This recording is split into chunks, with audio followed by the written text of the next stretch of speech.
This is where 29-year-old Renee White slept last night.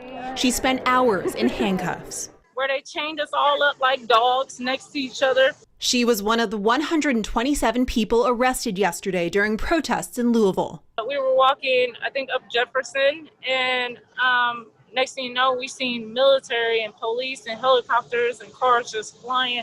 She was charged with unlawful assembly, among other charges. But she says her arrest just made her more outraged about what she calls systemic police corruption. We did not stop it, period, at all. She's here for her brother, shot to death in 2007. She says police called it gang violence. She believes police didn't try hard enough to find out who killed him. We never heard anything. For 13 years, his case was just cold. And what happened to Breonna Taylor, it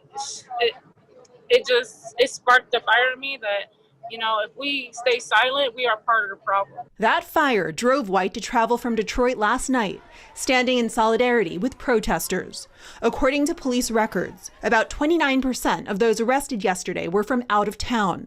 About 71% lived within 30 miles of Louisville. Local attorney Tricia Lister isn't surprised. It's emblematic. It's not just what's happening here. This is a cry about what's happening in the criminal justice system. She was protesting yesterday too, and says it was more or less peaceful.